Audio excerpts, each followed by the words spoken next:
Mesdames, Messieurs, bonsoir et bienvenue à tous à la une de ce journal. Près de 10 mois après l'assassinat de Florence Ayafor, cette gardienne de prison dont la région du Nord-Ouest Cameroun, ses présumés assassins, ont été mis aux arrêts. Ils ont été présentés ce jour à Yaoundé par le ministère de la Défense.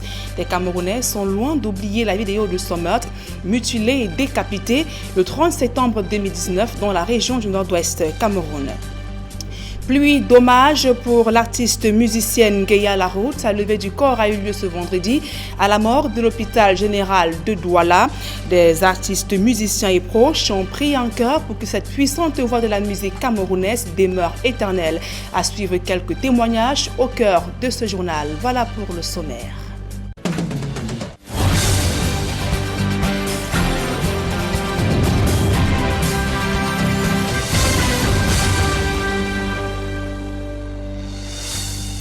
Mesdames, Messieurs, une fois encore, bonsoir et merci d'honorer ce rendez-vous de l'information sur Equinox Télévision. Vous n'avez certainement pas oublié Florence Ayafor, cette gardienne de prison, violée, mutilée puis décapitée le 30 septembre 2019 dans la région du Nord-Ouest. Près de 10 mois après, ces présumés assassins ont été présentés ce vendredi par le ministère de la Défense. Niban Innocent, 31 ans, et Ngou Roger, 30 ans, sont désormais sous les verrous. D'autres précisions dans ce reportage de Guizogo. Les premières éclaircies dans l'affaire Florence Ayafor, la gardienne de prison assassinée à Bamenda il y a plusieurs mois, commencent à se faire voir. En effet, le ministère de la Défense a procédé à la présentation à la presse des auteurs présumés de cet assassinat. L'exploitation opérationnelle des présumés assassins de Dame Florence Ayafor est terminée. Le ministère de la Défense a promis de les présenter à la presse avant leur transfèrement aux spécialistes de la police judiciaire pour la suite des procédures. Les journalistes ont ainsi pu découvrir Ngou Roger, né le 15 janvier 1990 à Bamenda, et Niba Innocent Akuma, né le 4 août 1989 à Santa Njong.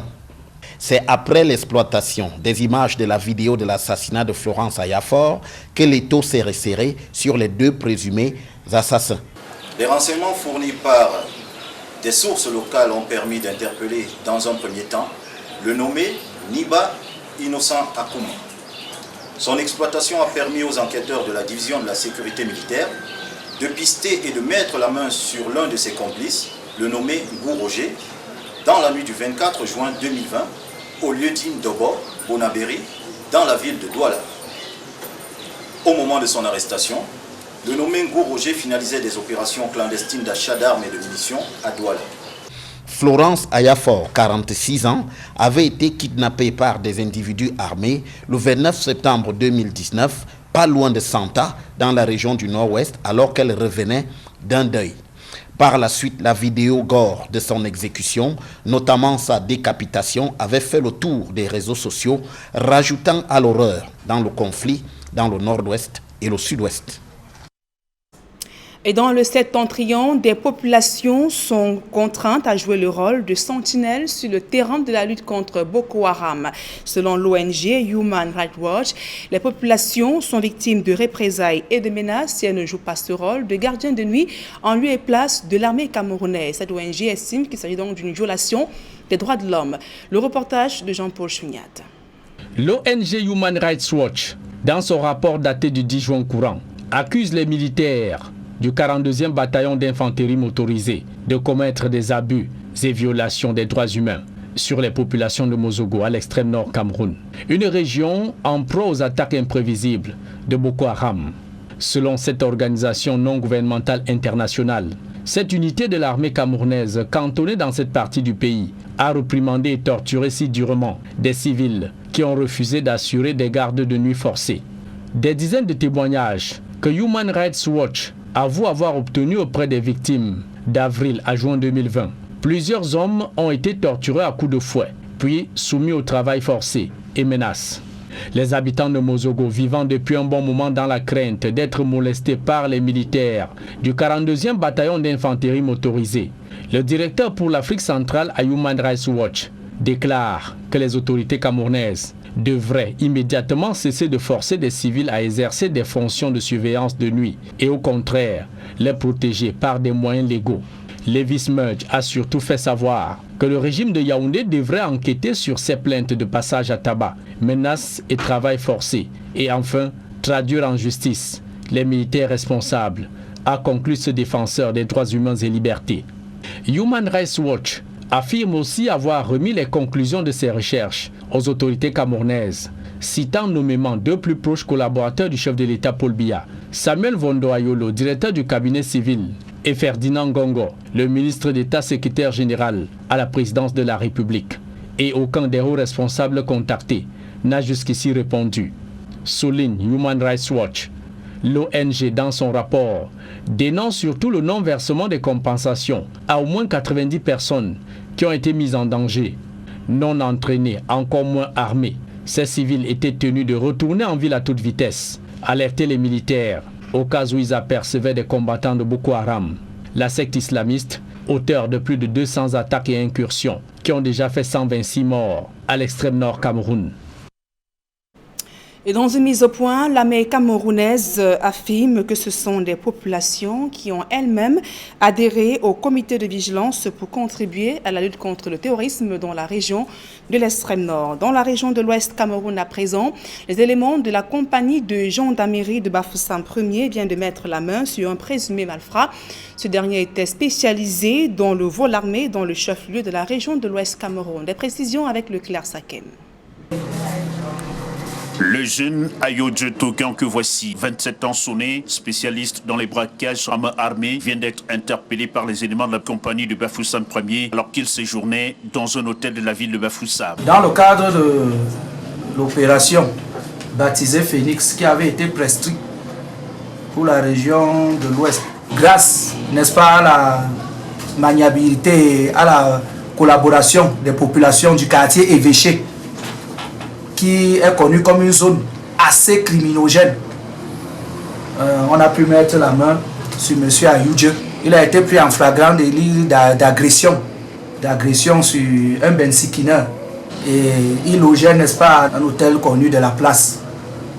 C'est pour cela que vous avez vu là, comme scellé, vous avez vu son arme à feu et la clé d'un passeport et bien d'autres. À son artiste, plusieurs braquages avec ses complices qui sont activement recherchés par les forces de maintien de l'ordre. Le commandant de compagnie de Bafoussam 1er exhorte la population à plus de collaboration pour tordre le cou au grand banditisme qui saisit dans la capitale régionale du soleil couchant. Nous remercions déjà ici les populations et on les exhorte à continuer ou de continuer à nous aider à pouvoir mener ce genre d'action. Pour le reste, ceux qui n'ont pas encore compris qu'il faut travailler en synergie armée et nation pour pouvoir baisser la criminalité qui est déjà grandissante dans la région de l'Ouest, particulièrement à Bafoussam. Nous les appelons et nous les exhortons vraiment à collaborer de plus en plus. Il y a environ 2 semaines, cette compagnie a mis en déroute de hors-la-loi. Le premier venait de Moï dans le nord-ouest avec en sa possession une bonne quantité de cannabis dissimulé dans les seaux recouverts du miel. Le second avait braqué un beskineur dans un quartier populeux de la ville de Bafoussam.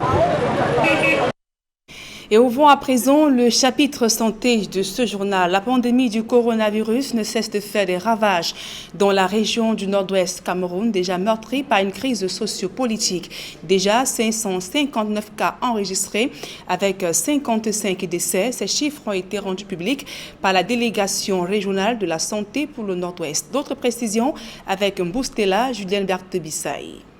Frappée de plein fouet par la pandémie de coronavirus, la région du Nord-Ouest compte à ce jour 559 cas positifs recensés dans 13 des 19 districts de santé. Selon la délégation régionale de la santé publique, 176 patients atteints de la maladie sont guéris et ont regagné leur domicile.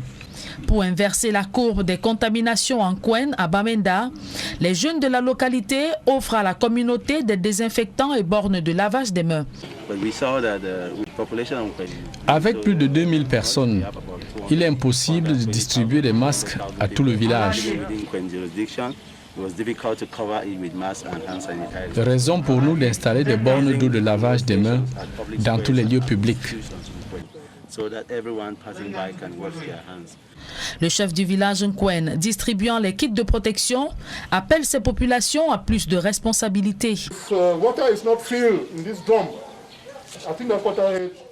Si ces fûts sont un jour sans eau, vous payerez une amende de 10 chèvres, 5 bidons de vin blanc et un panier de cola.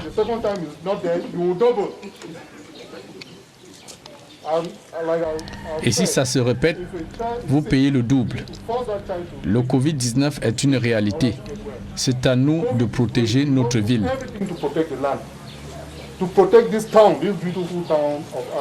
Le chef du village Nkwen a surtout rappelé à ses frères et sœurs l'urgence du respect des mesures barrières, en l'occurrence le respect de la distanciation sociale et le port du masque de protection. Et dans la région du littoral, le gouverneur déplore un relâchement de la population dans le respect des mesures barrières. En procédant ce jour à la visite de différents centres de dépistage dans la ville de Douala, Samuel Dieudonné Ivara Dibois a interpellé le personnel soignant à veiller à l'application de toutes ces mesures édictées par le gouvernement dans ces différents centres afin de barrer la voie à cette maladie du coronavirus. Le reportage de Farel Bounia et Isabelle Carole Zopet. Dans une ville de Douala, classée deuxième foyer de propagation de la pandémie de coronavirus, les populations rechignent toujours à respecter les mesures barrières, en l'occurrence le port du masque. C'est le constat du gouverneur de la région du littoral, Samuel Dieudonné Ivara Dibois, descendu sur le terrain pour lancer officiellement les activités des nouveaux centres de dépistage de la Covid-19. Malheureusement, cette prise de conscience fait croire que le Covid recule et c'est pour cela que beaucoup abandonnent les masques, mais nous devons faire un effort pour que ce réflexe puisse revenir au beau fixe. Le patron du littoral a fait le tour des différents centres, Bonasama, Deido, Bonamoussadi, Bilongué, pour s'assurer de la gratuité des tests et la qualité des services rendus aux habitants venus se faire dépister. Il faut rappeler que les tests sont gratuits, les médicaments aussi sont gratuits. Et on leur remet une ordonnance en fonction des symptômes que les patients présentent. On pourrait ajouter juste un traitement pour pouvoir gérer ces symptômes. Mais le reste du traitement est gratuit, on les donne l'ordonnance. Il ne reste plus qu'aux populations de se rendre dans ces différents centres de dépistage, car le succès de cette stratégie de riposte passe par la connaissance précoce de son statut et la prise en charge immédiate, réitèrent les autorités. Tout autre chose à présent, la problématique de la disponibilité et de l'utilisation des statistiques au cœur d'une formation de 2 jours organisée sous l'égide de l'Agenda Data Journalist Network. Il était question donc d'outiller les professionnels des médias sur la nécessité de mettre en valeur les données de qualité puisées à bonne source afin donc de servir au public une information de qualité. D'autres précisions avec Marcelin Gansop et Emmanuel Job. Il est indéniable qu'à l'absence de statistiques fiables, aucune politique publique qui se veut sérieuse et ambitieuse ne peut être élaborée. Et aussi bien les producteurs que les utilisateurs de ces données en sont conscients. Notre objectif en tant que journaliste, c'est de donner une information fiable, audible et facile à lire pour le lecteur parce que les gens n'ont plus vraiment le temps de comprendre et il y a beaucoup de chiffres. Il est donc important de faciliter la lisibilité de l'information par les chiffres, la façon de les mettre en valeur parce que lire une série de chiffres, ce n'est pas toujours évident. On produit les données pour les utilisateurs et souvent on produit les données qui restent seulement avec nous. Et parce que les données sont là pour orienter les politiques. Quand les données ne sont pas fiables, on ne peut pas envisager de faire des bonnes politiques pour résoudre les problèmes sociaux et économiques. C'est conscient de ces enjeux que le réseau des journalistes sur les statistiques de genre et les ODD a réuni autour d'une même table les professionnels des médias et les statisticiens démographes. La formation a porté sur les techniques de visualisation des données et la production d'encarts statistiques sur le genre. On a eu récemment la nomination des secrétaires généraux de ministères, on peut citer cela. On a un certain nombre de statistiques qu'on peut mettre en avant pour comparer. On a tout ce temps aussi la pandémie de Covid-19, on a des rapports qui apparaissent tout le temps. Donc on peut voir comment la maladie évolue, qui sont les couches les plus touchées ou les moins touchées. Cela permet à terme d'adresser plus efficacement les solutions. Je prends un cas très simple. On construit une route dans l'arrondissement de Bokito sans s'appuyer sur des données.